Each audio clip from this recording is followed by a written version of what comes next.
जय शिवराय, जय शंभूराजे. सर्व मना पावसले एकच सांगण्याचे की सध्या ते छत्रपती संभाजी महाराज बलिदान मात चालू आहे. आणि त्यामुळे मनी विनंती शे की तुम्ही जडे राहतास महाराष्ट्राना जडे बी हिस्सामा तुम्ही राहतास तडे तुम्ही छत्रपती संभाजी महाराजाला बलिदान मास तुम्ही पाळाना प्रयत्न करा. आणि याबद्दल जर तुम्हाला माहिती नाही होई तर इतिहासમાં प्रत्येक गोष्टीने माहिती शे त्याबद्दल माहिती करा की तुम्ही मुंडन करू शकतास.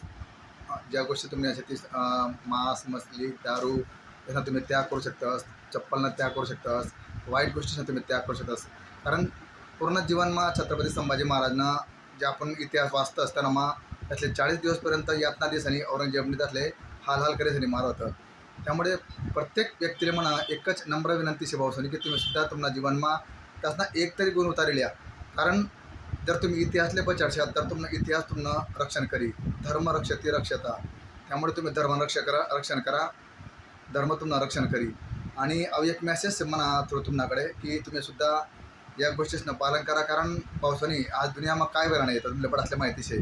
त्यामुळे तुम्ही स्वतः सांभाळा, लोकेशने काळजी लिया, आपला धर्मान रक्षा करा, लोकेशले तुम्ही जागरूक करा. कारण तुम्हाला एक प्रयत्न तुम्हाला समाजमा तुम्हाला जीवनमा आणि येणारी पिढीमा भलता मोठा बदलाव लय असे. मी तर सुरुवात करी दिली, तुम्ही सुरुवात करा. आणि ही सुरुवात तुम्हाला घरपासून व्हायला पाहिजे.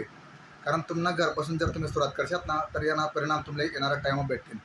त्यामुळे प्रत्येकले विनंती शे की तुम्ही छत्रपती संभाजी महाराजांना जो बलिदान मात चालू आहे 18 तारीखपासून चालू आहे जायचे.